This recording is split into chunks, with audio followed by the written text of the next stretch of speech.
Batidos vergonhosamente em todas as frentes de batalha pelo minúsculo, mas heróico povo israelita, os países árabes consolavam-se uns aos outros, dizendo que haviam perdido a batalha, mas não a guerra. Esta realmente transferiu-se dos campos da Palestina para as tribunas das organizações internacionais, de onde a nova nação judaica foi alvo das maiores intrigas e ameaças por parte dos seus inimigos feridos e humilhados. Acreditando na feroz ameaça de seus irmãos de sangue, muitos árabes residentes em Israel, ao iniciar-se o conflito de 1948, abandonaram o país para que os judeus fossem varridos e exterminados. Porém, como tal não ocorreu, esses deslocados foram mantidos fora de Israel para fins de propaganda política. Confinados numa área designada pelas Nações Unidas, os refugiados foram alimentados diuturnamente por uma ardilosa campanha antissemítica e explorados ao máximo pelo inimigo do Estado judeu. Nasser, o coronel egípcio que se rendeu em 1948, no mesmo local onde Golias caiu diante de Davi, apoderou-se do governo do Egito e tentou unir o seu povo pelo ódio aos judeus, como fizera Hitler na Alemanha. Ele instigou seus irmãos refugiados e desses campos, grupos assassinos treinados, chamados Fedaim, foram enviados ao território de Israel para destruir e matar. Enquanto se multiplicavam os atentados à soberania do novo Estado e à vida de seus cidadãos, agravava-se a Guerra Fria. As potências mundiais extremamente dependentes dos recursos petrolíferos da Mesopotâmia deixaram-se envolver cada vez mais no problema palestino, sugerindo sugestões, ou melhor, soluções para a paz e ao mesmo tempo procurando consolidar sua influência na região através de vasto fornecimento de modernos equipamentos militares. Dessa maneira, a situação na Terra Santa transformou-se num perigoso barril de pólvora. Em 1956, todo o ódio árabe, alimentado dia a dia desde 1948, transbordou. Nasser apoderou-se do canal de Suez e ameaçou Israel. Já por diversas vezes gritara ele que haveria de vingar sua derrota de 1948, empurrando judeus até o mar. Mas o primeiro-ministro Ben-Gurion resolveu atacar primeiro numa rápida e fulminante campanha, e os israelenses, comandados por Moshe Dayan, limparam o Sinai, localizando e destruindo as bases inimigas, onde encontraram vastos depósitos de armas russas. Foram 6 dias gloriosos. As derrotas de 1948 e 1956 não bastaram para que os povos árabes aceitassem a realidade inegável da existência de Israel como nação e de sua firme determinação de manter a independência do país, mesmo às custas de enormes sacrifícios.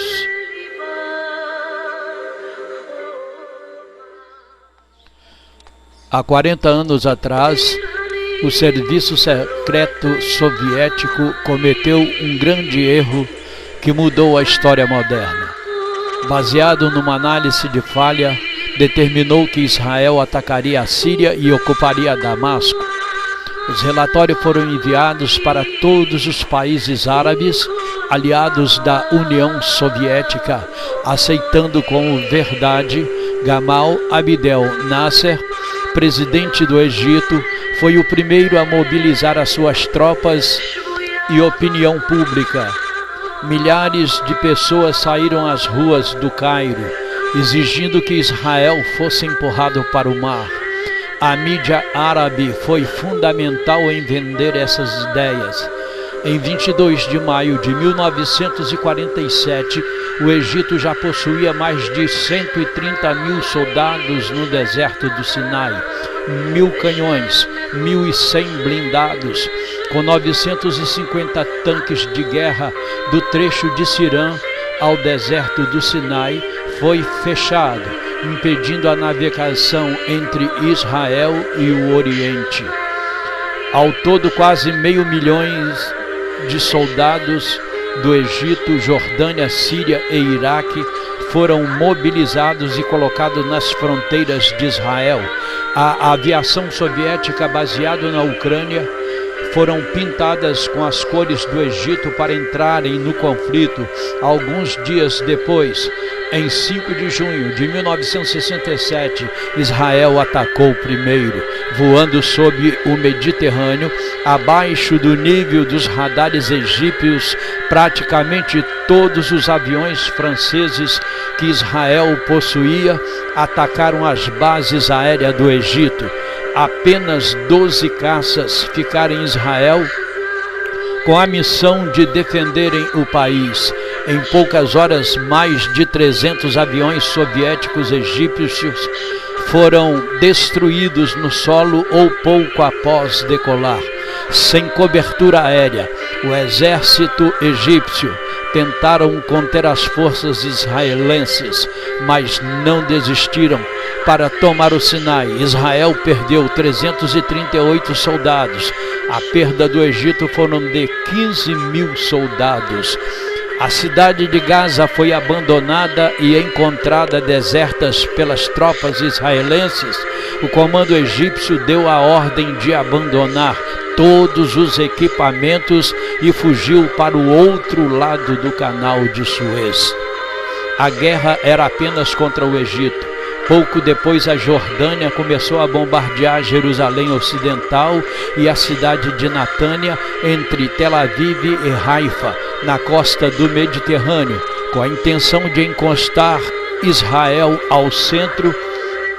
Mas a reação foi fulminante, com ferozes ataques contra o exército da Jordânia. No dia 7 de junho, Israel pôde realizar um sonho de 2000 anos, a libertação de Jerusalém.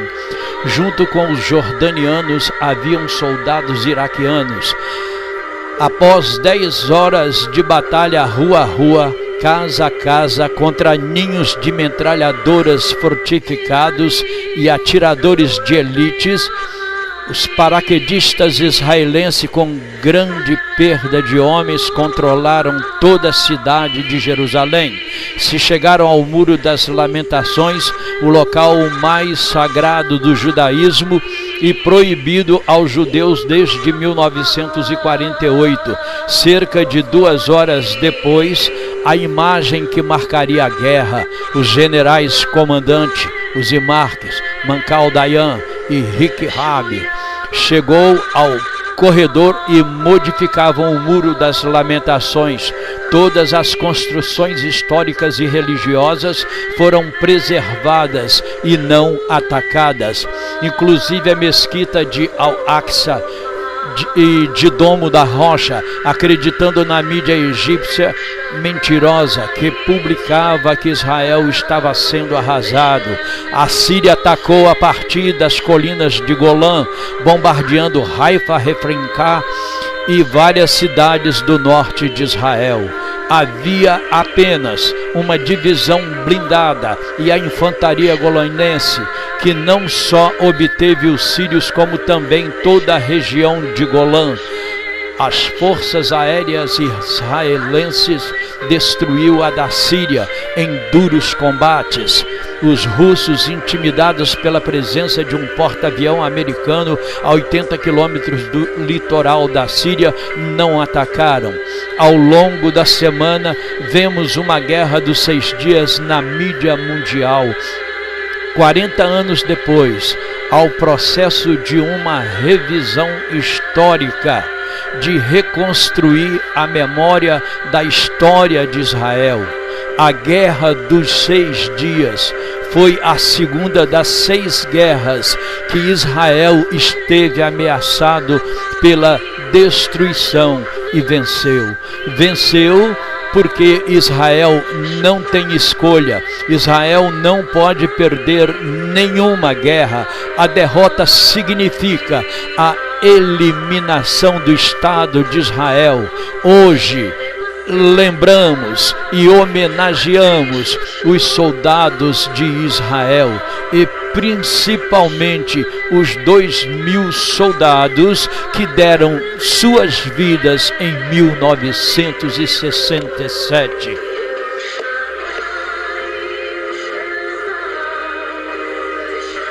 Israel, Jerusalém,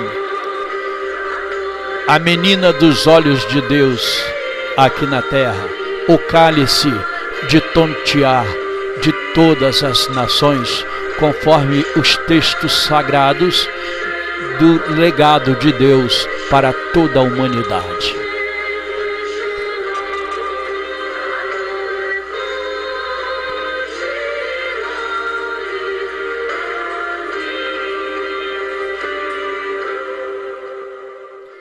A guerra teve duração de 6 dias.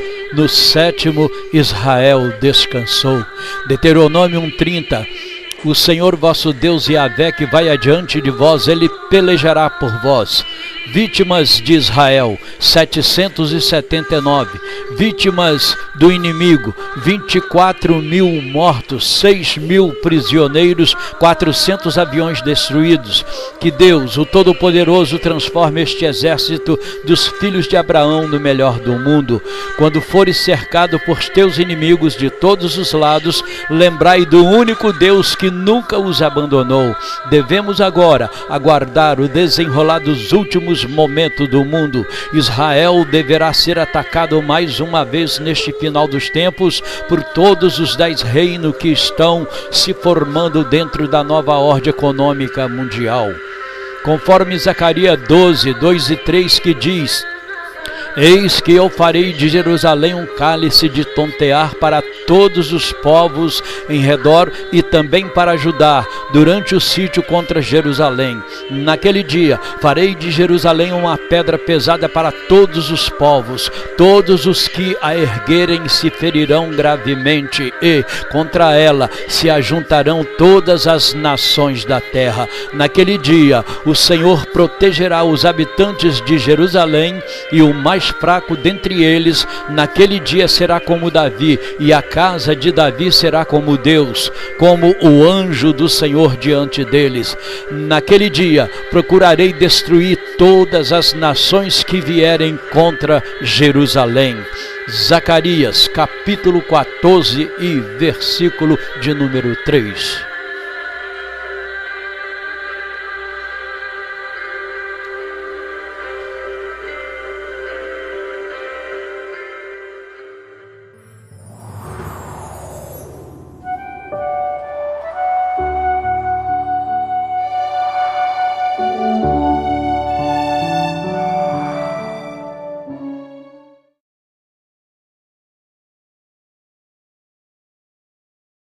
Or a cup of trembling. I mean, what a stupid remark. I mean, you know, what's that about? I mean, what a ridiculous statement to make. You know, and scoffers at the Bible have pointed to that and go, please, Jerusalem, a cup of trembling of the whole world? Let's take it literally. Let's look at that 500 years ago.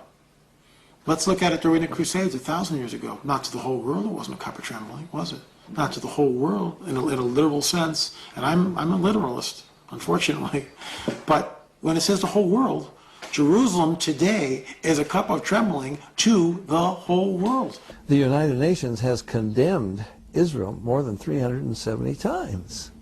Never condemned the Arabs for attacking them. They've condemned the Jews for defending themselves. I mean, it's incredible. The whole world is against them.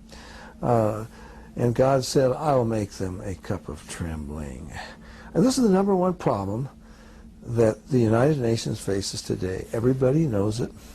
The United Nations has spent 1/3 of its time in deliberations and pronouncements about Jerusalem and Israel. This little land that has 1/1000th of the world's population. They spent 1/3 of their time on it. Everyone's afraid of, what happens if, this powder cake starts off in the Middle East and maybe looking at World War III. It's become a cup of trembling to the whole world. God foretold of the siege both against Judah, the Jews, and against Jerusalem.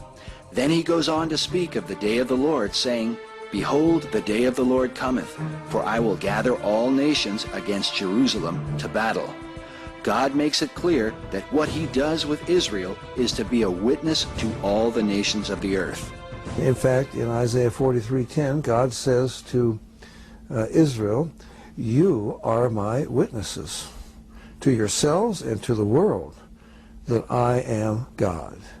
Not because we've got a lot of godly Jewish people running around the world telling people that God exists. They don't do that.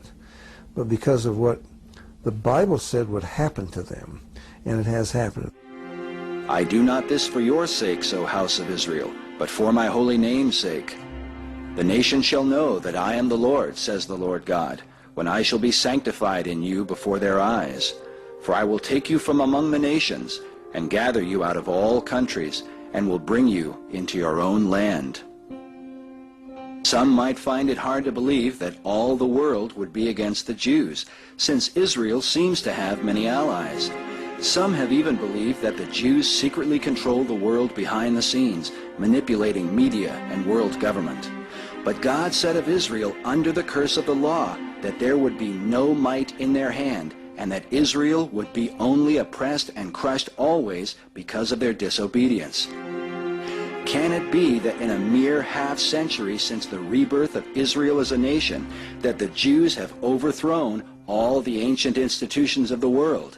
Such allegations of a Jewish conspiracy were also propagated by Adolf Hitler and his Nazi party prior to the Holocaust. But this conspiracy for Israel's destruction is clearly mentioned in the Bible. The psalmist writes, Keep not silence, O God, for lo, your enemies have taken crafty counsel against your people. They have said, Come, and let us cut them off from being a nation, that the name of Israel may be no more in remembrance. They have consulted together with one consent. The psalmist then names the Arab nations of the ancient world, including the Philistines, from where we get the name Palestinian. Is it any wonder that the leader of the modern Palestine Liberation Organization, Yasser Arafat, has openly declared, quote, Peace for us means the destruction of Israel and nothing else. But this desire is not confined to the Arabs, despite outward appearances. In 1994, John Loftus and Mark Ahrens, two secular authors, published their best-selling controversial work, The Secret War Against the Jews. Based upon 12 years of research, having interviewed more than 500 former officers of the intelligence community, the opening line of the introduction reads, quote, The major powers of the world have repeatedly planned covert operations to bring about the partial or total destruction of Israel.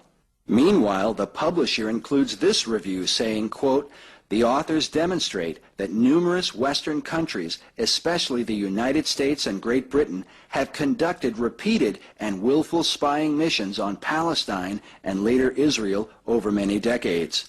While on the surface these two countries and others profess to be ardent allies of Israel, they work in fact through their intelligence services to betray Israel's secrets to the Arabs. Their motive, oil and multinational profits, which must be attained at any price.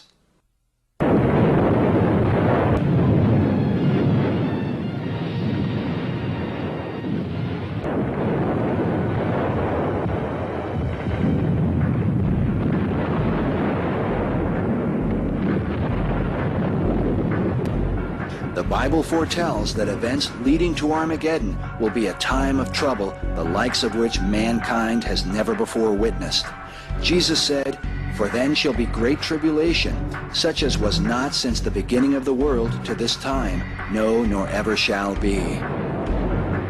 And except those days be shortened, there should no flesh be saved. That's an amazing prophecy. You couldn't wipe out all flesh with bows and arrows and swords and spears, the weapons that they had in that day.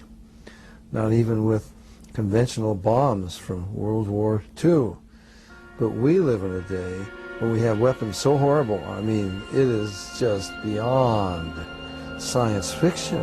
You give us an address anywhere, and we'll send a bomb right through the front door from 500 miles away. Man has the power to destroy the earth completely. Now, that's never happened before. They couldn't do it with bows and arrows and horses and so on and so forth. In fact, the Bible says the nations will turn their weapons on each other in Zechariah 14, and it says that as they're standing, their eyeballs and their tongues will be consumed and dissolved out of their mouths while they're on their feet. That was impossible with weapons that we had just 80 years ago. You couldn't have even foreseen when this prophecy, Jesus says, unless I intervene, no flesh is left. I think you've got a nuclear exchange underway or about to start, and Jesus intervenes to rescue Israel. He's not going to let them be destroyed. Then shall the Lord go forth and fight against those nations, as when he fought in the day of battle. And his feet shall stand in that day upon the Mount of Olives, which is before Jerusalem on the east. When this passage is compared with the New Testament, we find further reassurance of the second coming of Christ. In Acts chapter 1, Jesus stood upon the Mount of Olives with his disciples. Perhaps they were considering Zechariah's prophecy when they asked, "Lord, will you at this time restore again the kingdom to Israel?" Jesus answered them, saying, "It is not for you to know the times or the seasons which the Father has put in his own power." Then as they beheld him, he ascended into heaven. The disciples seemed to watch in confusion, and so two men stood by in white clothing, who said to them, "You men of Galilee, why do you stand gazing up into heaven? This same Jesus who is taken up from you into heaven shall so come in like manner as you have seen him go into heaven." The angels seemed to be reassuring the disciples that Jesus would indeed fulfill Zechariah's prophecy, that even as he ascended from the Mount of Olives, he would likewise return, and his feet will stand in that day in the same place he departed. And he destroys Antichrist, because it's Antichrist. I believe it's not just Russia, in my opinion, and the Arab nations and Confederacy and so forth. Sure, they're there, but it's the whole world. United States, to everybody. And they're vying with one another, you know. The kings come from the east, maybe they can take over at this time. I don't know. It gets to be a whole mess in Armageddon. And God says in Ezekiel 38 that he brings the nations there to judge them, to punish them for what they've done to his people Israel. He also is punishing Israel. This is the final punishment for Israel. Jeremiah 30 verse 7 is called the time of Jacob's trouble, but he will be preserved out of it. So God is going to punish the world, and he's going to chastise his people. And then Christ will intervene, or there wouldn't be anybody left on this earth. I mean, we can turn this earth into a sterile bit of dust. Not even a microbe, not even a mosquito or a cockroach left. We have the weapons to do that. And that's an amazing prophecy. That's Armageddon.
nação de Israel, existente há vários séculos enquanto povo, mas há menos de 2 décadas como uma nação moderna, conseguiu de alguma forma uma das mais surpreendentes vitórias militares de todos os tempos.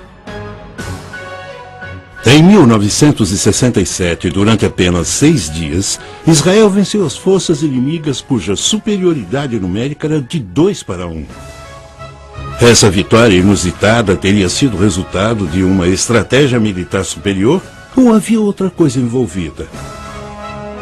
Seria possível que alguma coisa na história dessa nação tivesse mudado a balança a favor de Israel?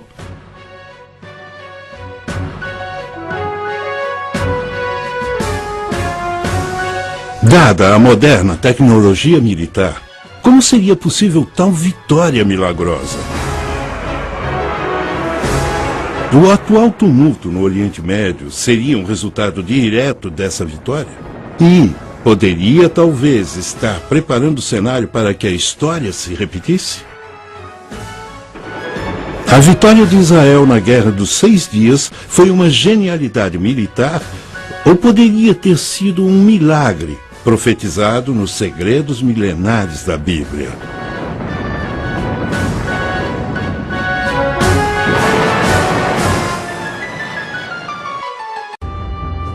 No final de maio de 1967, Nasser, presidente do Egito, ameaçava Israel de total aniquilação. A União Soviética e os Estados Unidos se posicionaram em defesa de seus respectivos aliados. Os soviéticos vinham suprindo o Egito e seus vizinhos árabes com armamentos e apoio, e os Estados Unidos firmaram sua posição ao lado de Israel, mas ninguém acreditava que a pequena Israel pudesse enfrentar um ataque maciço de seus vizinhos árabes. Ninguém a não ser Israel. Nasser recebera o que acreditava ser informações confiáveis sobre o movimento das tropas de Israel que estariam se concentrando na fronteira da Síria, mas essa informação provou ser completamente falsa. Talvez o aspecto menos conhecido dessa teoria da conspiração seja o envolvimento da União Soviética. Os registros históricos mostram que a União Soviética intencionalmente deu aos egípcios informações erradas sobre as tropas israelenses estarem se intensificando na fronteira da Síria. Eles calcularam que isso provocaria uma resposta de Nasser. E, aparentemente, era exatamente o que queriam.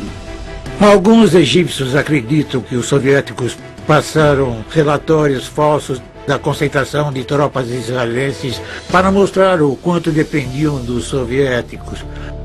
Mas, do ponto de vista israelense, alguns acham que os soviéticos tentaram iniciar uma guerra que resultaria na destruição de Israel.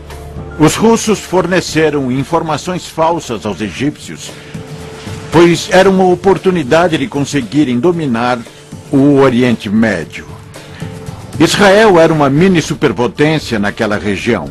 Então eles achavam que poderiam controlar as nações árabes e forneceram todas as armas, os tanques, os aviões e instrutores para conseguirem essa tarefa de dominar aquela área. Até hoje, os então oficiais superiores soviéticos insistem que não foram eles que deram as informações aos egípcios, mas os egípcios que deram a eles. Portanto, dito isso, podemos ver o quanto a União Soviética em 1960 tinha interesse em fomentar desavenças no Oriente Médio e abrir uma segunda frente contra o Ocidente, além do Vietnã. O plano funcionou perfeitamente. Quando o Egito recebeu os relatórios falsos dos soviéticos, Nasser começou imediatamente a concentrar suas tropas na fronteira da Síria. Isso não só divergiu sua atenção das bases aéreas no interior do Egito, como também deu a Israel uma desculpa para lançar um precedente primeiro ataque aéreo, dando a eles uma enorme vantagem para vencer a guerra. Isso é apenas uma teoria da conspiração e, mesmo que fosse verdade, ainda não explicaria por que o Egito falhou em responder ao que acabou sendo o primeiro golpe devastador de Israel, um ataque precedente contra as forças aéreas egípcias. O Egito não respondeu, pois sua força aérea tinha sido destruída no solo nas primeiras horas da luta. Os egípcios não tinham atacado antes porque estavam sob forte pressão dos Estados Unidos e da União Soviética para não fazê-lo. Especula-se que os americanos então informaram Israel que o Egito estava encurralado. As duas nações concordaram que a chance de Israel sobreviver seria atacar primeiro enquanto o Egito estava de mãos atadas. Tanto Israel quanto os Estados Unidos negaram estar envolvidos em qualquer trama em 1967. Os russos, por outro lado, admitiram ter passado para o Egito informações falsas quanto às atividades de Israel na fronteira da Síria, mas eles também continuaram a negar qualquer conspiração contra Nasser. Talvez nunca venhamos a saber ao certo se houveram acordos secretos que contribuíram para a derrota dos árabes na Guerra dos 6 Dias. Mas mesmo que houvesse alguma verdade nessas teorias, não explicaria os vários outros eventos misteriosos que aconteceram no decorrer da guerra, como no dia em que os israelenses começaram sua invasão por terra da fortificada Península do Sinai. O milagre é que Israel tinha 260 mil soldados em sua fronteira contra 600 mil soldados árabes prontos para atacar. E as chances favoreciam os árabes, é claro. Todos achavam que se houvesse guerra, Israel certamente perderia. Quando os tanques israelenses entraram na Península do Sinai, os egípcios pareciam estar dando vantagem a eles. Por exemplo, há registros de tanques egípcios fugirem sem serem atingidos e sem disparar. Mais estranho ainda foram as inexplicáveis deserções das bases de míssil terra-ar. Os egípcios abandonaram o equipamento militar, a maioria de fabricação russa, no valor de mais de $1 bilhão. Até complexos equipamentos de radar em bom funcionamento foram largados. Não é raro tropas recuarem perante um exército implacável que avança. O incomum é quando milhares de soldados deixam para trás enormes quantidades de material bélico valendo milhões de dólares e sem tentar desabilitar esse material. Isso aconteceu várias vezes na Guerra dos 6 Dias. O que fez o inimigo recuar tão depressa? Teriam eles experimentado algo tão assustador que tiveram que se retirar sem antes poder evitar que suas próprias armas caíssem em mãos inimigas? Depois de sua derrota na Guerra dos 6 Dias, os líderes árabes foram criticados pelos amigos e aliados. Como puderam ser derrotados tão facilmente e tão depressa também pelas forças de combate israelenses? O presidente egípcio Nasser continuou culpando a intervenção americana no conflito pela derrota do Egito.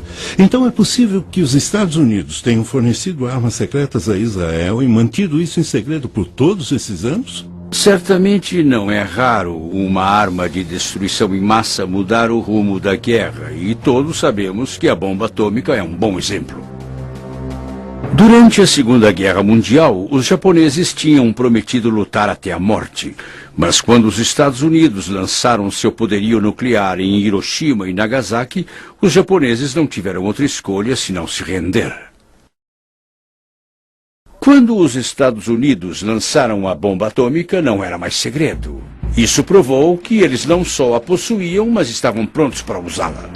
Que tipo de arma secreta Israel poderia ter lançado em total silêncio nos árabes, sem que eles suspeitassem? Se isso fosse possível, não teria sido a primeira vez na história dessa nação preparada para o combate. Os escritos da Bíblia falam de muitas batalhas. Batalhas cuja maioria os israelitas venciam. E venciam não porque eles fossem mais numerosos, nem por serem mais fortes, mas porque eles possuíam uma arma secreta muito importante, a Arca da Aliança. Para os israelitas, essa era a moradia de Deus. Talvez o exemplo mais conhecido do poder da Arca numa batalha nos é dado no livro de Josué, em A Conquista de Jericó. Deus disse para Josué mandar seus soldados marcharem ao redor da cidade durante 6 dias, novamente. Mas dessa vez os sacerdotes tocaram as trombetas de chifre de carneiro e as muralhas de Jericó, como sabemos, ruíram.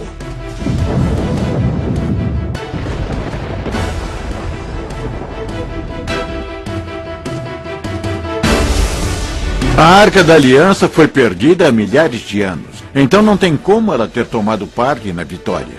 Mas eu acho que havia uma arma secreta, provavelmente fornecida pelos Estados Unidos. Os americanos devem ter passado informação da inteligência aos israelenses, mas negam terem feito alguma coisa além disso. As alegações sobre arma secreta eram totalmente infundadas.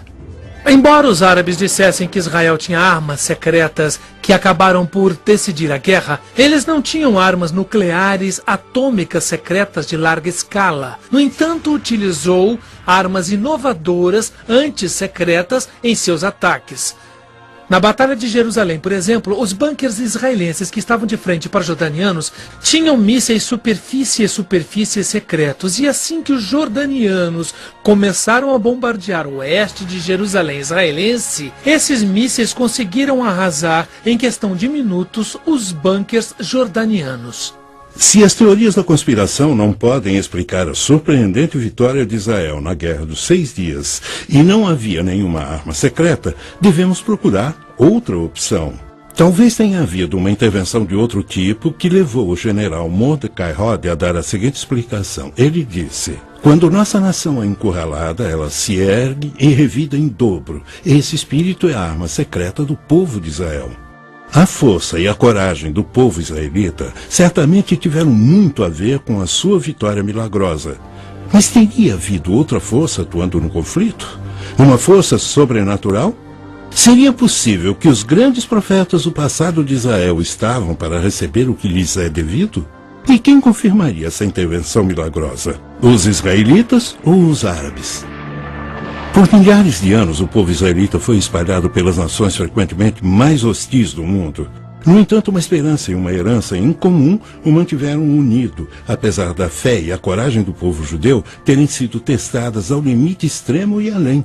O ano que vem, em Jerusalém, foi o laço comum que uniu geração após geração a duradoura esperança de retornarem à sua terra natal. Talvez por causa disso, o espírito coletivo e resoluto dos israelitas se endureceu como aço, tornando-os um dos guerreiros mais destemidos da terra.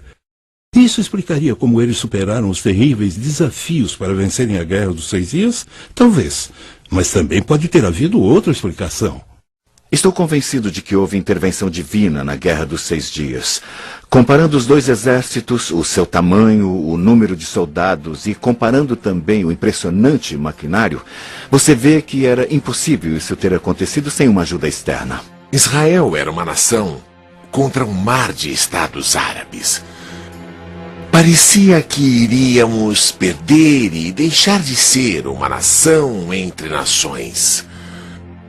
Quando vencemos, especialmente quando liberamos a cidade sagrada de Jerusalém, não tínhamos a menor dúvida que essa era mesmo uma guerra, uma vitória projetada por Deus. Vários acontecimentos da Guerra dos 6 Dias são muito difíceis de explicar. Parecem pertencer mais a um âmbito sobrenatural do que natural. Sempre pareciam estar atuando a favor de Israel. Um cabo feminina estava num jipe com o comandante do regimento de uma unidade de blindados quando viu imediatamente surgir um fogo imenso em seu caminho. O comandante não conseguia ver nada, e a moça, pensando que os óculos dele estivessem cobertos de areia, gritou para que ele desviasse para o lado. Ele se convenceu do perigo, pois conhecia a moça o bastante para confiar em seu julgamento, embora não visse nada no caminho. Mesmo assim, desviou para uma outra passagem que surgiu entre as dunas. A coluna de veículos atrás deles o seguiu. Apenas um jipe continuou no caminho original. De repente, houve uma terrível explosão e fogo. O jipe que continuou no caminho tinha entrado num campo minado dos egípcios. Esse seria apenas um exemplo fortuito das areias do deserto pregando peças na visão de alguém? Ou o cabo de fato teve uma visão que a avisou do perigo à frente? O mais importante é por que essa guerra estava repleta de tantos exemplos e acontecimentos inexplicáveis que agiram em favor de Israel. O real milagre da Guerra dos 6 Dias foi que entre 31 de maio e 5 de junho de 1967, as condições favoráveis que quase garantiram uma vitória árabe derreteram como gelo sob o sol do meio-dia. E Israel subitamente emergiu vitoriosa. Para a surpresa de todos, acho que o poderio ocidental e todo mundo ficou totalmente chocado com a vitória após ter examinado o mecanismo da vitória de Israel. Descobriram que houve vários milagres. Surgimento de soldados que não deveriam estar lá, aparições milagrosas, como descrito por homens como Gerson Salomão, do Monte do Templo, de soldados com uniformes brancos que afugentaram os sírios. Ele conta a história de como eles salvaram sua vida. E mais tarde, ninguém conseguiu explicar aqueles soldados com uniformes brancos. Israel é um milagre. E como Deus aparece nos campos de batalha e na história de 4.000 anos, é um milagre. Na batalha que levou à Guerra dos 6 Dias, na fronteira de Israel com a Síria, fui muito ferido durante uma batalha longa e muito difícil. Um tanque me atropelou, então eu fiquei estirado no chão, quase morto. Eu só tinha minutos de vida. Centenas de soldados sírios vieram das montanhas e me cercaram. Nos meus últimos instantes de vida, podia ouvi-los carregando as armas para me matar. De repente, quando estavam prontos para atirar, deram as costas e voltaram rápido para as montanhas. No mesmo instante, eu vi uma luz imensa me cobrir de todos os lados e ouvi a voz de Deus falando com o meu coração. Você não vai morrer aqui, Salomão. Então seja forte, eu estou com você. Poucos instantes depois, os soldados israelenses me levaram para o hospital. Um fato inusitado ocorreu poucas semanas depois. Observadores das Nações Unidas, que acompanharam a batalha entre os sírios e a minha unidade, vieram me encorajar e disseram: nós perguntamos aos oficiais árabes que comandaram a batalha contra a sua unidade, por que não atiraram no oficial israelense quando tiveram a chance? E eles responderam: não pudemos matá-lo, porque quando estávamos prontos para atirar, de repente apareceram milhares de anjos. Nós os vimos com os nossos próprios olhos, e a única coisa que podíamos fazer era nos virar e correr rápido de volta para as montanhas. O Deus dos judeus queria esse soldado israelense vivo.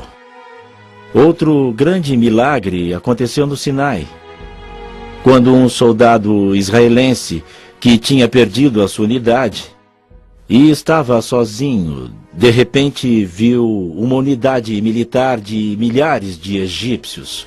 Eram milhares de egípcios. Quando eles o viram, ergueram as mãos e, de mãos erguidas, andaram até ele, prontos para serem aprisionados. Ele ficou surpreso, não acreditava no que via, mas os levou como prisioneiros. Eles os seguiram até a unidade principal da qual ele havia se perdido. Ao chegar à unidade, sua unidade ficou chocada. Eles não podiam acreditar, um soldado israelense sozinho, levando atrás de si milhares de soldados egípcios de mãos erguidas, prontos para serem presos. Então eles levaram os soldados presos e depois interrogaram os oficiais egípcios. O que houve? Como se renderam a um soldado israelense? E eles responderam: ele não estava sozinho.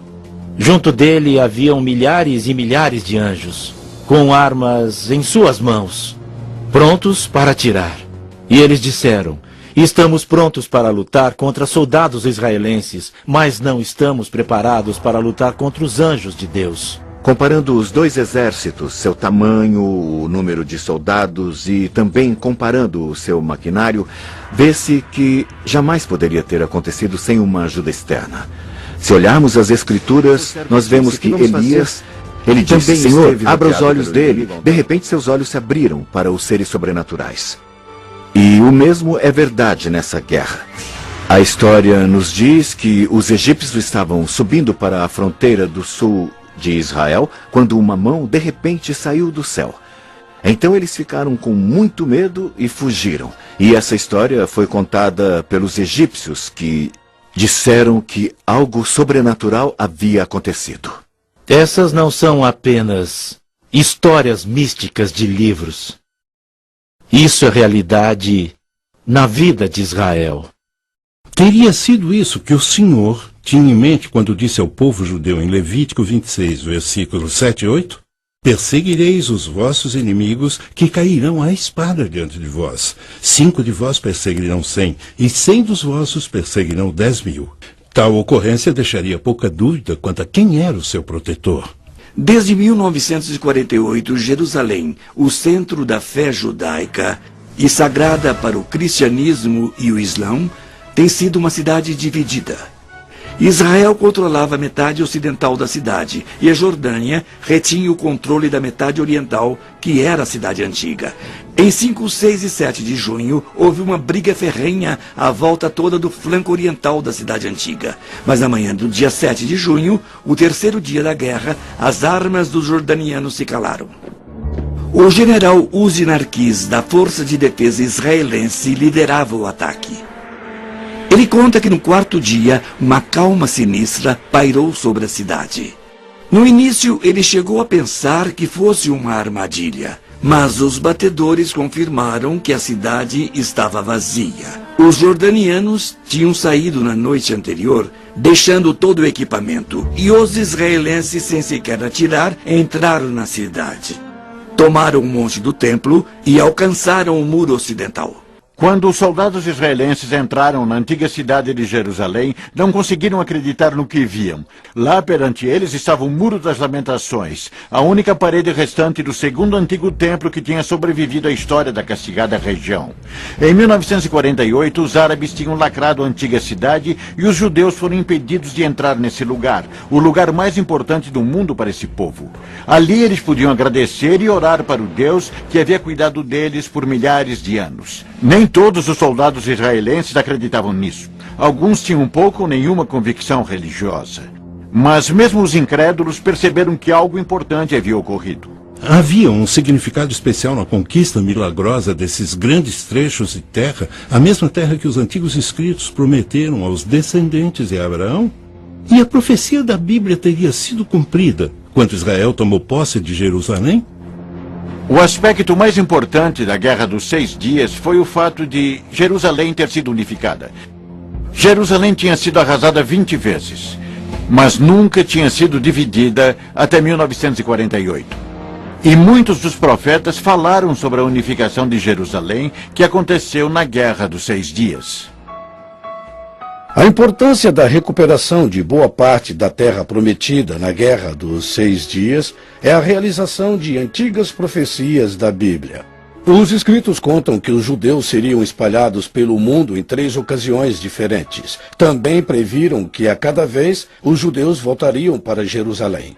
2 das 3 voltas foram em tempos bíblicos. A terceira ocasião é a mais significativa.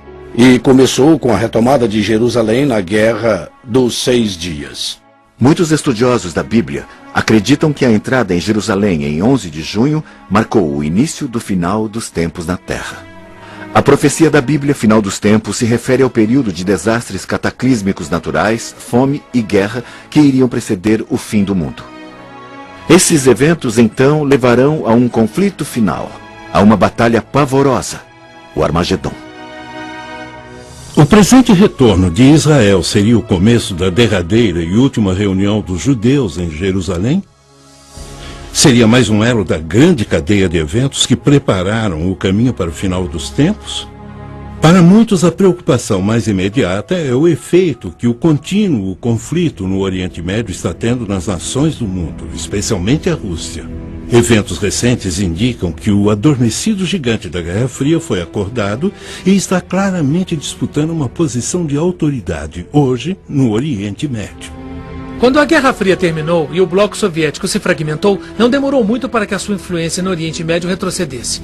Então, no início de 1990, a Rússia decidiu retomar sua tradicional posição no Oriente Médio, buscando uma política independente. Isso, às vezes, envolve apoiar regimes tidos pela América como perigosos. Ou seja, os aliados da Rússia na região se tornaram inimigos da América. Em anos recentes, as tentativas de se levar paz duradoura ao Oriente Médio têm continuado, mas sinto que não, elas desabam sob o peso do antigo conflito. Por outro lado, estudiosos da Bíblia argumentam que cada vez mais as antigas profecias relativas a Israel estão sendo cumpridas. Isso significa que a Bíblia nos dá um mapa confiável do que esperar a seguir nessa região? Desde a sua vitória milagrosa na Guerra dos 6 Dias, Israel tem mantido uma posição tenaz nessa antiga cidade na colina. De fato, grande parte das terras pelas quais Israel lutou durante o conflito permanece sob seu controle. Mas por quanto tempo? Hoje, o Estado de Israel vive sob uma nuvem de constante ameaça de destruição por parte de outro de seus vizinhos árabes, o Irã. Pode esse pequeno Estado e as outras nações do mundo esperar por mais um milagre?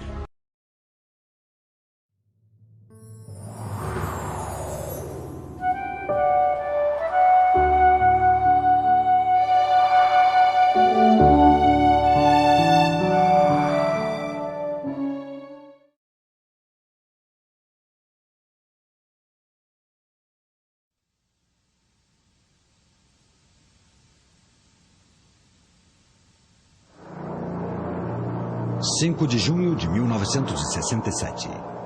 Diante da ameaça de aniquilação por parte dos seus vizinhos árabes, Israel lança um ataque maciço de surpresa. De um só golpe, o poder aéreo árabe é destruído. Mais de 450 aviões são destruídos em terra ou durante os combates aéreos. Essa famosa vitória, conseguida em apenas 6 dias, deixou um aviso claro. A Força Aérea Israelense domina os céus do Oriente Médio. Tudo sobre aviões de combate. O poderio aéreo de Israel.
Israel, uma terra antiga e santa, sagrada para as 3 grandes religiões do mundo, é uma terra disputada há 2 milênios. O moderno Estado de Israel tem 50 anos de idade. Durante esse breve período, os seus vizinhos árabes têm lutado para destruir o Estado judeu e o seu povo.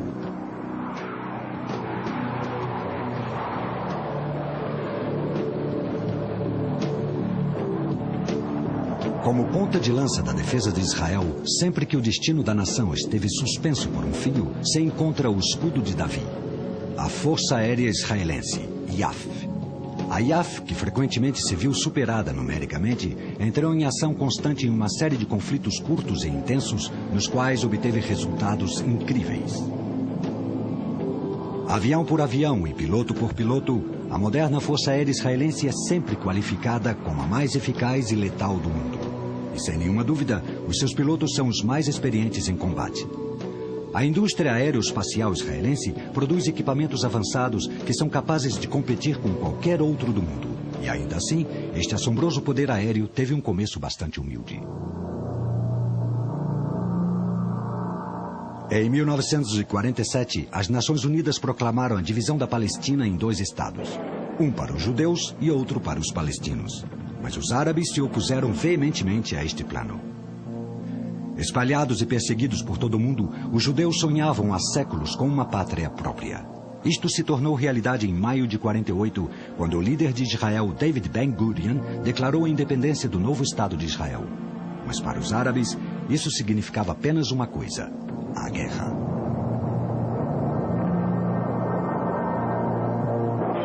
No princípio, o poderio aéreo israelense era inexistente, mas clandestinamente foram rapidamente obtidos aviões de combate para a nova força aérea que se formou em 31 de maio de 48. Os Spitfire, os Bf-109 de fabricação tcheca, os Mustang e até bombardeiros pesados B-17 viraram a mesa contra os árabes. A segurança de Israel estava garantida, ainda que temporariamente. Os anos 50 foram uma época de reequipamento da IAF com a substituição dos aviões de motor a pistão da Segunda Guerra Mundial por modernos aviões a jato de combate. Quando explodiu a crise de Suez, em finais de 56, a IAF já era uma força aérea de primeira categoria. Uma das suas primeiras ações foi um arriscado salto a partir de aviões Dakota para garantir um cruzamento de estradas vital no Passo de Mitra. Os caças Uragon e Mystère, de fabricação francesa, estiveram à frente da missão, junto aos Mustang e Mosquito de motor a pistão. A operação anglo-francesa para recuperar o canal de Suez durou apenas 9 dias. O desgaste gradual da aviação egípcia permitiu que as limitadas forças armadas israelenses conquistassem a península do Sinai. Um ultimato das superpotências obrigou a França e a Grã-Bretanha a retirarem as suas tropas. Sob a vigilância das forças da ONU, Israel se retirou do Sinai e de Suez. Durante os anos seguintes à crise de Suez, as tensões ressurgiram no Oriente Médio. Os países árabes declararam a Guerra Santa para expulsar os judeus até o mar. Os árabes também tinham se rearmado em grande escala, recebendo da União Soviética os últimos caças MiG, aviões de ataque à superfície Sukhoi e bombardeiros Badger armados com mísseis.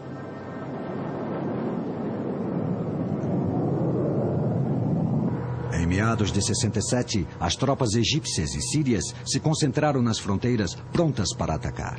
Depois de mobilizar os seus reservistas, o governo israelense percebeu que as possibilidades de sobreviver a um ataque coordenado por parte de um inimigo mais poderoso eram praticamente nulas, e decidiu que era necessário um ataque preventivo. No dia 5 de junho, todas as bases de Israel se preparavam para lançar esse ataque preventivo que destruísse ao seu pior inimigo, a Força Aérea Egípcia.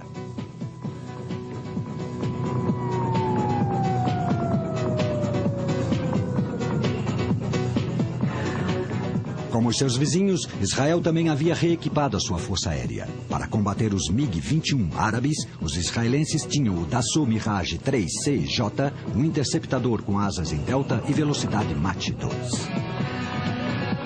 Como linha de frente do ataque, contavam com os aviões de ataque à superfície Super Mystère, que recebiam o apoio do Sud Aviation Vautour, o seu principal avião de ataque a longa distância.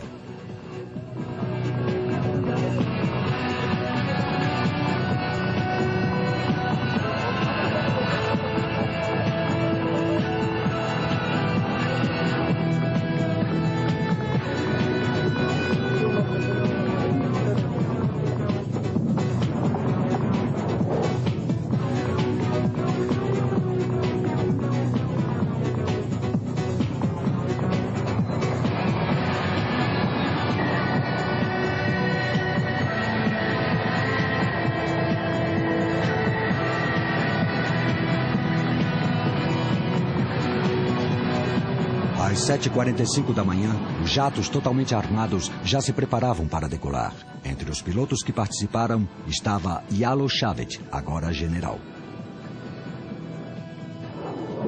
O primeiro dia da Guerra de 67 foi o mais duro da vida de todos. Foi o mais duro da vida de todos os pilotos, porque voávamos rumo ao desconhecido, sem nenhuma experiência em missões desse tipo. Era a primeira vez que a Força Aérea Israelense realizava ataques ar-superfície sobre campos de aviação. Antes, os franceses o haviam feito contra os campos de aviação egípcios em 56. E em 48 não tivemos esse tipo de experiência. Era a primeira vez que a Força Aérea Israelense atacava bases aéreas. O mais difícil era decolar da base, sobrevoar o território inimigo e fazer o trabalho. Foi uma missão muito dura.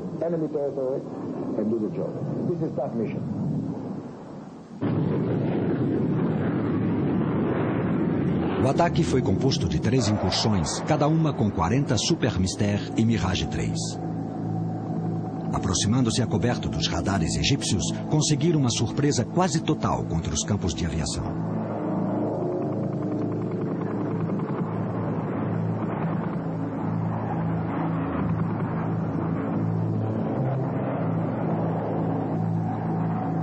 A operação foi um sucesso absoluto.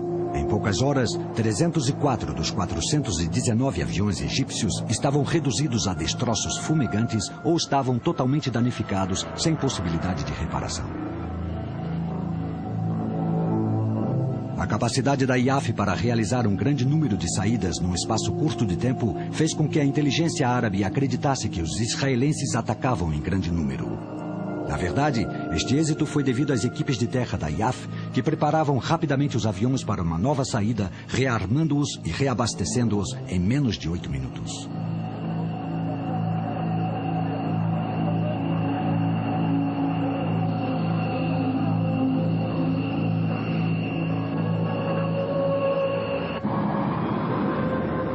Um depois de outro, os campos de aviação árabes foram destruídos. Jordânia, Síria e Iraque não se salvaram.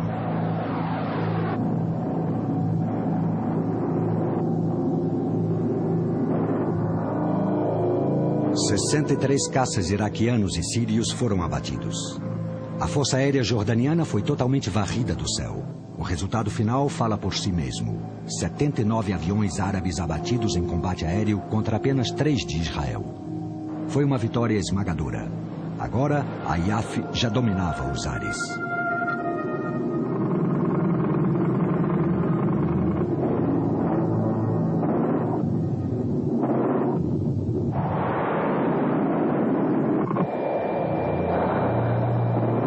Depois de estabelecer a superioridade aérea, a IAF centrou rapidamente a sua atenção na destruição das forças terrestres árabes.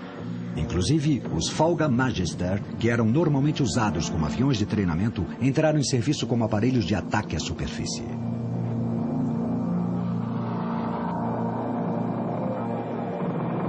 Escoltados pelos Uragan, os Magister atacaram os comboios militares egípcios no passo de Mitla. Centenas de caminhões e veículos blindados foram destruídos por este ataque implacável.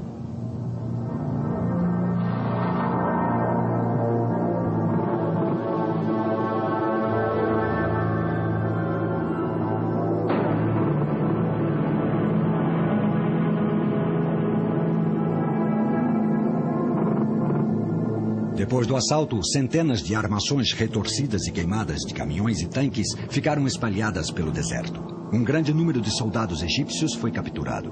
Os sobreviventes voltaram para casa a pé. Muitos não conseguiram, morrendo de sede no cruel deserto do Sinai. Nas portas de Jerusalém, acontecia um prolongado combate contra as tropas jordanianas. O apoio aéreo dos Mister ajudou os comandos israelenses a conseguirem o controle da capital.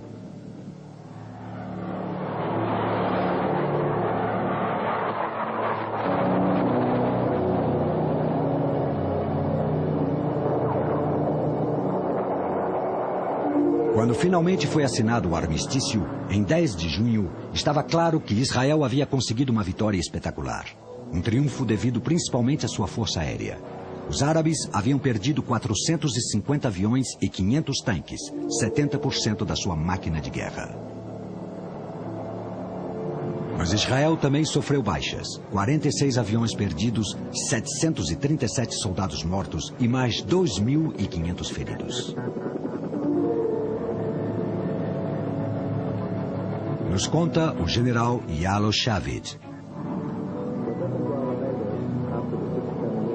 O efeito da guerra sobre os nossos vizinhos árabes foi que todos ficaram assombrados pelo que uma força aérea podia fazer a outras forças aéreas. Eles trouxeram mísseis da Rússia e assim começou a guerra do esgotamento. Queriam colocar os mísseis no canal de Suez e a força aérea israelense os impediu.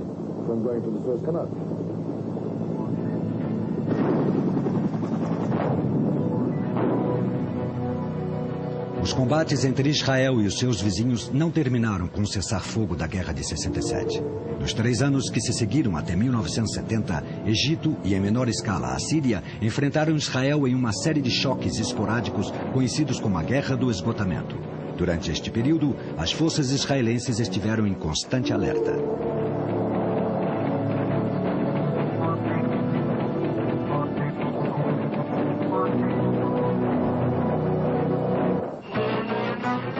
O poder aéreo tinha sido a chave do sucesso da máquina de guerra israelense durante as recentes hostilidades, e os árabes acreditavam que, desgastando a IAF em uma guerra de esgotamento, as defesas aéreas israelenses seriam debilitadas e ficariam perigosamente vulneráveis a ataques futuros.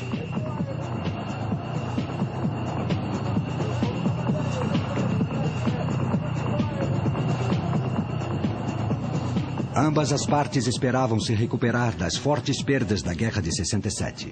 Israel, tradicionalmente, se abastecia de aviões de guerra franceses e havia comprado de Dassault 50 Mirage 5 de ataque à superfície. Entretanto, o presidente francês Charles de Gaulle decretou o embargo à venda de armamentos a Israel, que teve que pedir aviões aos Estados Unidos. Em 1968, os primeiros aviões de guerra americanos chegaram. Eram 75 A-4 Skyhawk de ataque à superfície. E ainda mais importante, foram também encomendados 50 caças F-4 Phantom que chegariam no ano seguinte.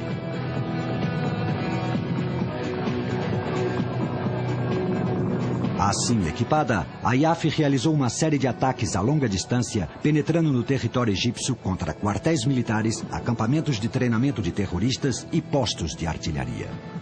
Também foram realizados ataques de penetração profunda com comandos transportados por helicópteros, como os RIU e S-65 norte-americanos, que substituíram os obsoletos S-58.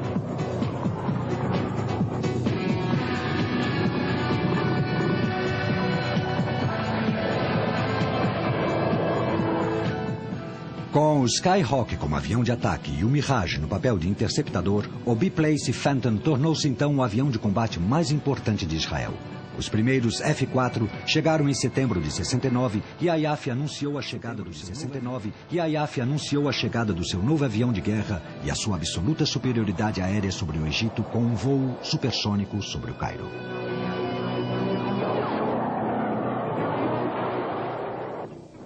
Também ocorreram combates esporádicos entre caças Phantom e Mirage da IAF e caças MiG egípcios, tripulados em algumas ocasiões por pilotos soviéticos.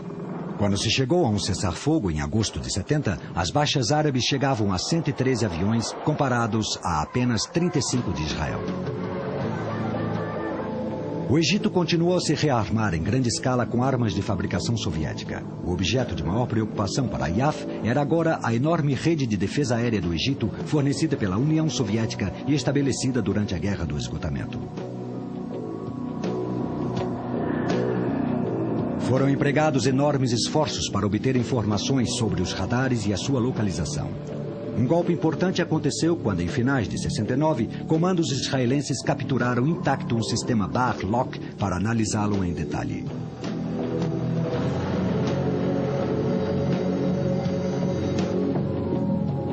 O Egito havia recebido os últimos mísseis superficiar soviéticos, os SA-3, além dos mais antigos SA-2 e a artilharia antiaérea autopropulsada ZSU-23.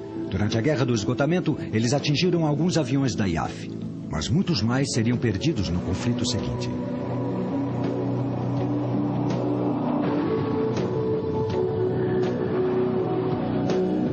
Em 6 de outubro de 73, enquanto Israel comemorava a festa do Yom Kippur, o Dia do Perdão, o Egito e a Síria lançaram um ataque maciço simultâneo com blindados em duas frentes.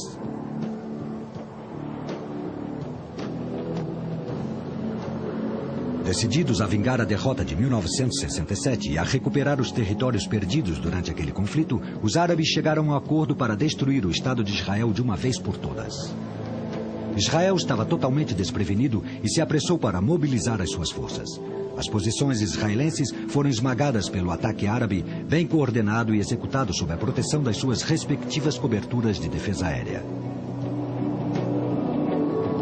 A primeira-ministra israelense Golda Meir jurou que a sua nação não se renderia nunca.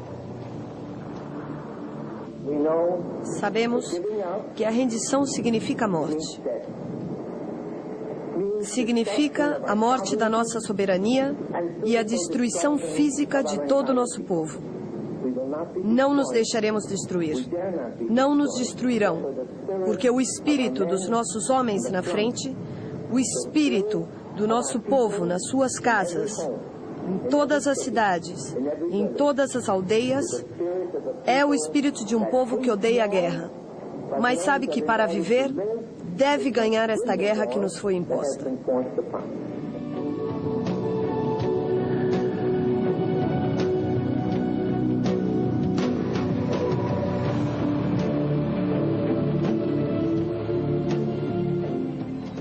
A chegada do último míssil superficiar soviético, o SA-6 Genfu, demonstrou ser o pior inimigo da história da IAF. Fazendo avançar os seus sistemas de defesa aérea à medida que avançavam, os árabes derrubaram aproximadamente 100 aviões da IAF, principalmente caças Skyhawk e Phantom, durante os 3 primeiros dias de combate. Mas gradativamente os israelenses passaram a ofensiva, concentrando inicialmente os seus esforços na destruição das posições sírias no Golan. No dia 9, chegaram reforços maciços das superpotências que apoiavam cada lado para substituir as baixas sofridas.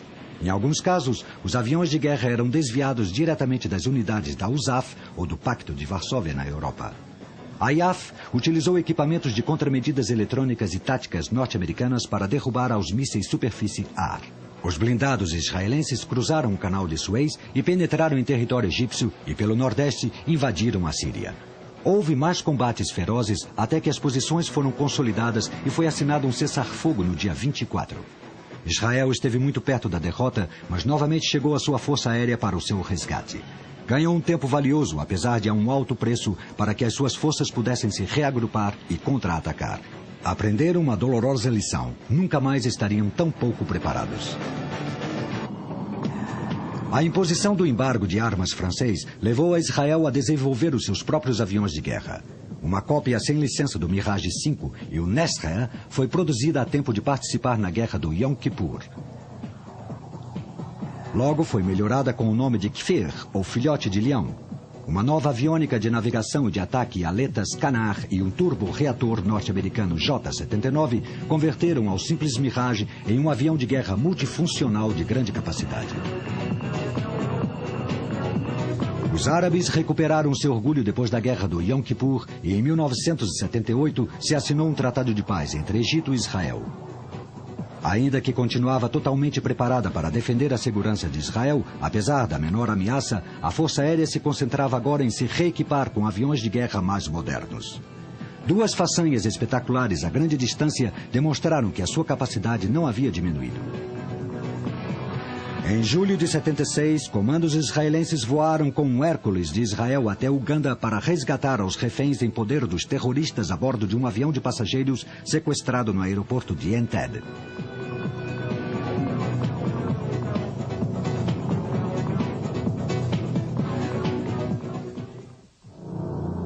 Cinco anos mais tarde, a IAF destruiu espetacularmente a central nuclear iraquiana de Uzirak, perto de Bagdá. Construída com uma grande ajuda francesa, o Iraque tinha finalidades aparentemente civis. No entanto, assim que começou a funcionar, surgiu a suspeita de que a central também poderia produzir plutônio para armas nucleares. Israel passou a considerá-la uma grande ameaça estratégica.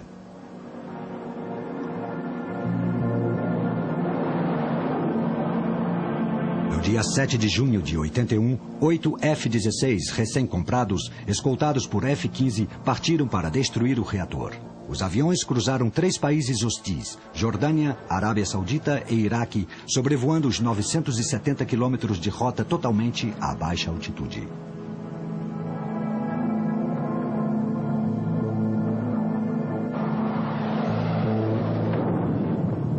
O ataque em si não durou mais de 2 minutos. Cada Falcon lançou seu par de bombas de 800 quilos sobre o alvo, a cúpula do reator.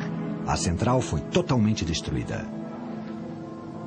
A distância do alvo era muito superior à capacidade que se supunha dos F-16, mas uma outra vez a IAF demonstrou que os seus críticos estavam equivocados.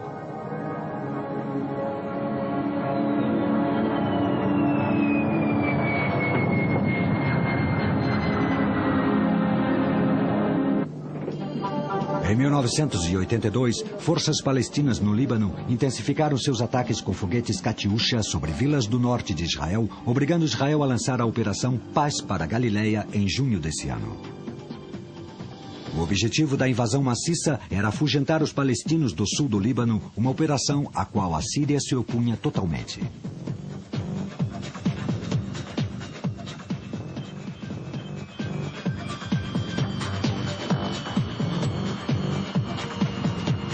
A Força Aérea recebeu a missão de dar apoio com helicópteros armados antitanque e evitar qualquer oposição da Força Aérea Síria. A IAF havia sido o primeiro cliente externo do avião de combate norte-americano mais moderno e eficaz.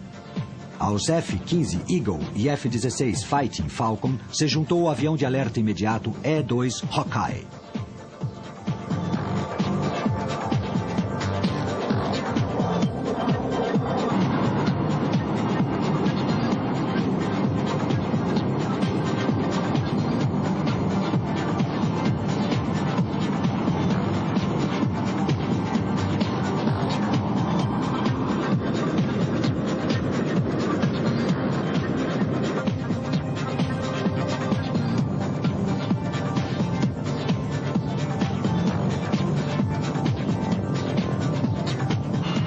A Força Aérea Israelense enfrentava o modelo de avião de guerra de fabricação soviética mais capacitado, o MiG-23 Flogger.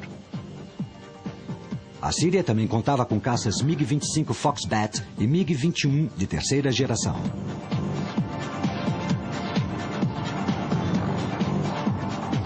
O Kfir havia sido constantemente aperfeiçoado e agora estava em serviço seu modelo mais avançado, o C-7.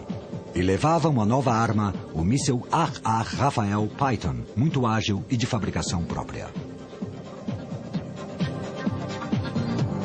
Os Skyhawk continuavam compondo o grosso das forças de ataque ao solo da IAF.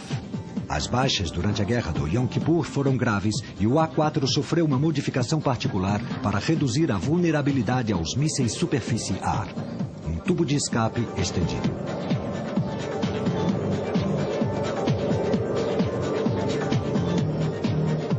Até a chegada dos F-16, o Douglas Scooter havia sido o avião mais manobrável do inventário israelense.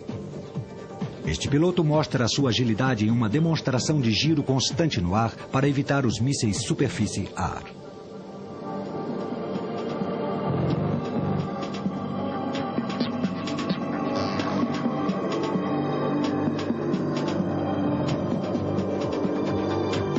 Com os E-2 proporcionando o controle e comando e também alerta imediato sobre a atividade dos caças sírios, a IAF tinha uma vantagem clara desde o princípio. Houve ferozes batalhas aéreas sobre o vale de Bekaa, no sul do Líbano.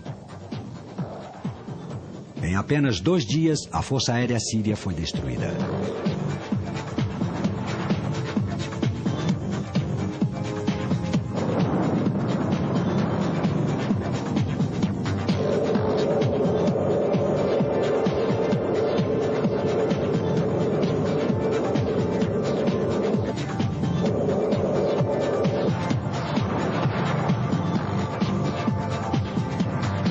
Os resultados foram difíceis de acreditar.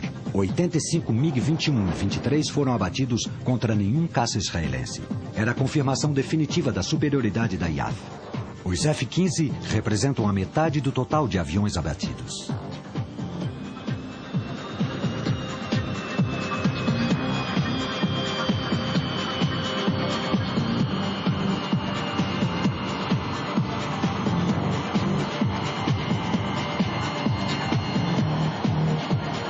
Em 1985, os F-16 realizaram outro ataque a longa distância, desta vez destruindo os quartéis da OLP em Tunis.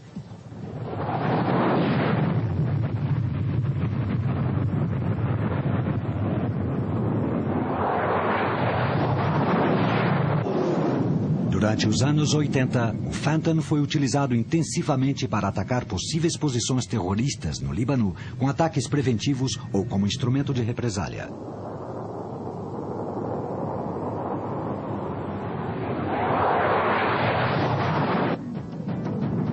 Os pilotos israelenses há muito tempo têm sido considerados entre os melhores do mundo. Muito profissionais, preparados e, sem dúvida, os que têm mais experiência em combate. O que se exige para ser um membro desta força de elite?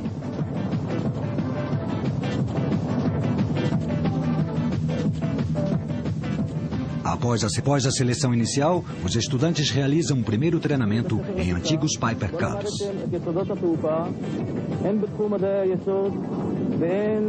Depois de mais aulas em terra e treinamento de oficiais, passam ao Tizukit, uma versão muito aperfeiçoada do avião de treinamento Falga Magister.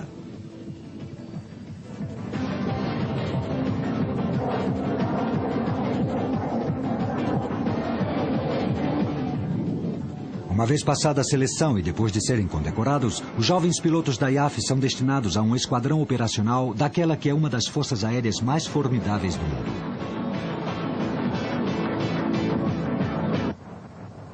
Como em qualquer força aérea, os caças são o objetivo principal. Os F-15 são os caças de superioridade aérea mais modernos da IAF, que atualmente conta com aproximadamente 60 deles, tanto na versão A como na versão C modernizada. São esperados para breve biplaces de ataque de grande raio de ação F-15I.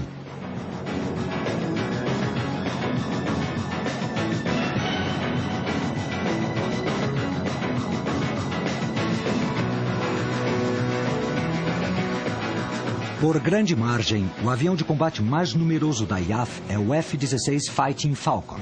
Os primeiros F-16A, conhecidos como Nets, Falcão, cumprem um papel de defesa aérea. Os F-16C, conhecidos como Barak, Relâmpago, têm a função de ataque à superfície. Identificável à primeira vista pela sua longa espinha dorsal, esta versão do F-16 é exclusiva de Israel, o modelo D especialmente modificado para 2 lugares conhecidos como brackets raio. O modelo D logo terá um radar completamente novo e uma aviônica especial de fabricação israelense para o papel de supressão de defesas.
Mais de 200 F-16 continuam em serviço e formam a coluna vertebral do poder aéreo israelense.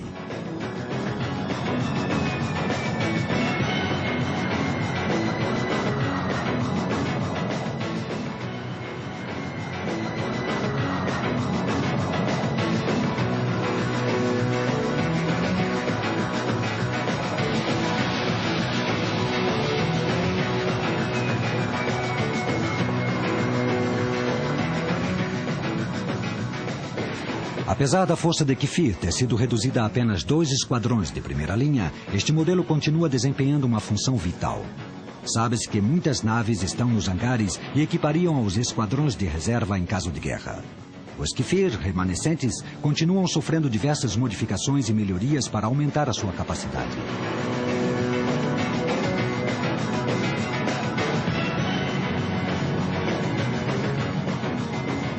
Como o Kfir, o Phantom continua sendo um componente fundamental da força de ataque da IAF. Desde 1969, foram recebidos mais de 200 e aproximadamente 100 dos antigos foram aperfeiçoados recentemente para se converterem no modelo Kurnas 2000. Esta modernização foi uma maneira bastante cara de prolongar a vida em serviço do avião de guerra que durante tanto tempo representou a essência do poder aéreo israelense.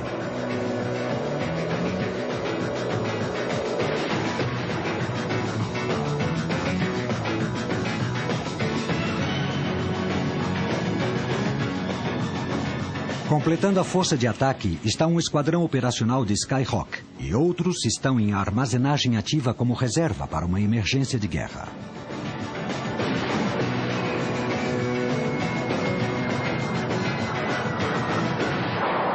Os planos de Israel para desenvolver um novo avião de combate moderno durante os anos 80 teve como resultado o Lavi, ou Leãozinho. O alto custo do seu desenvolvimento implicou no cancelamento do programa em 1987. Atualmente, é utilizado com muito sucesso um protótipo de 2 assentos para testar as novas tecnologias aplicadas à melhoria dos caças israelenses.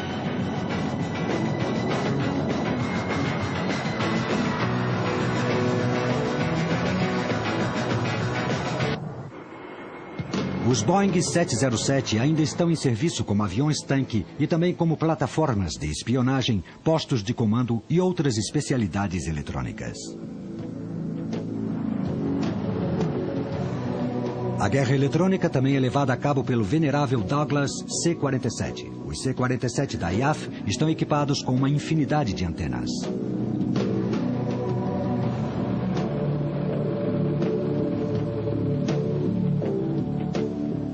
Importados pela primeira vez em 1971, os Hércules continuam sendo o principal avião de transporte aéreo da IAF.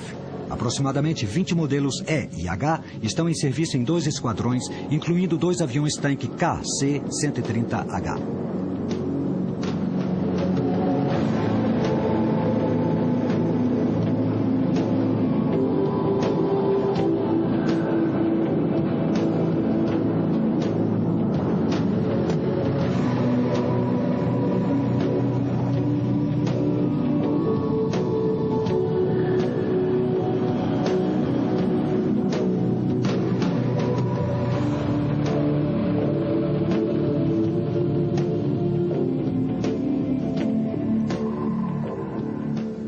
Os helicópteros desempenham um papel essencial nas operações da IAF e realizam várias funções.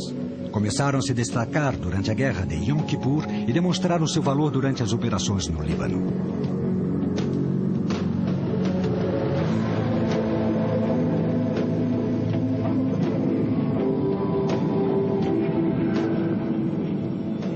O Bell 212 é uma versão atualizada do transporte de assalto Hill e é o cavalo de tiro da frota de helicópteros da IAF.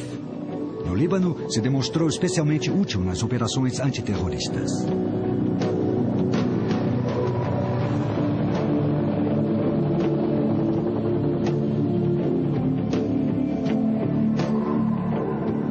Durante a revolta da Intifada e nas suas habituais tarefas de policiamento, a IAF utiliza os helicópteros como postos de observação aérea para coordenar as operações terrestres.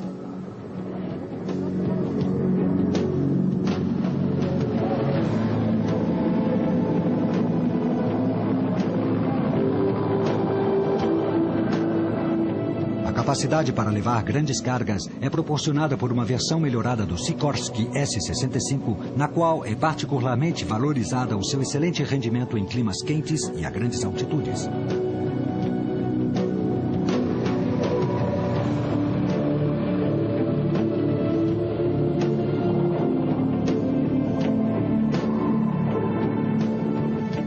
O helicóptero armado AH-1 Rio Cobra é utilizado em apoio aéreo às forças de terra e em missões antitanque. A maioria dos Cobra israelenses foram atualizados para se tornar o modelo AH-1S, equipado com sistemas de tiro e de visão noturna, uma cabine blindada e tubos de escape modificados de fabricação própria. Menor e mais leve que o Cobra, o Hughes Defender também é mais barato e mais silencioso. Este último aspecto demonstrou ter grande importância nas regiões montanhosas. Ambos foram utilizados intensamente no Líbano.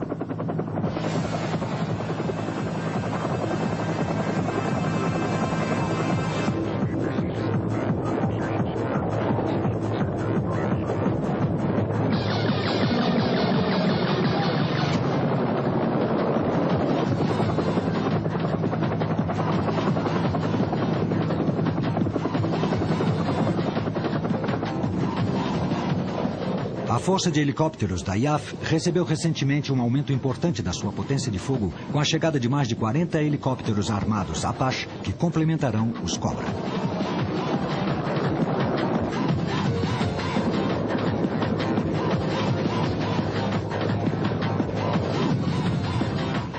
Israel foi o pioneiro no desenvolvimento e no uso de veículos aéreos sem pilotos. Os drones, zangões de reconhecimento, foram usados em operações de grande escala pela primeira vez em 1982, quando espionaram posições de mísseis superfície-ar sírias e forneceram informações sobre a posição de objetivos para os aviões de supressão de defesas da IAF.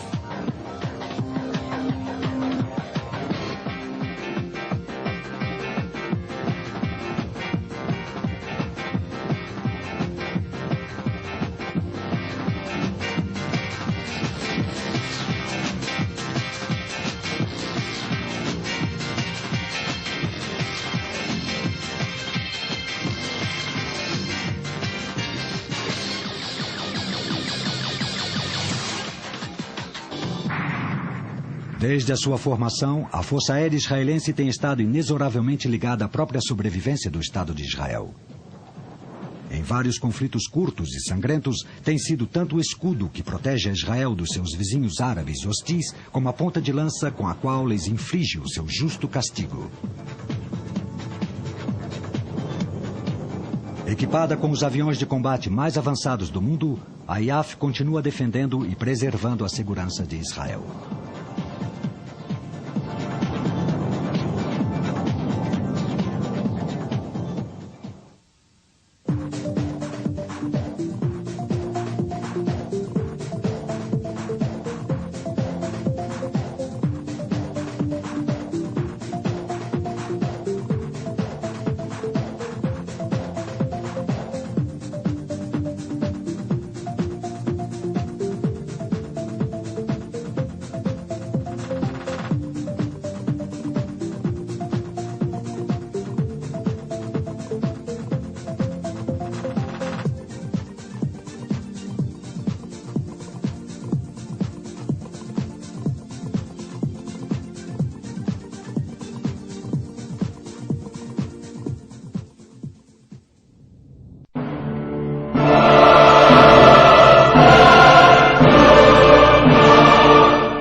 Jerusalém, nós brasileiros convertidos em Jesus Cristo te amamos.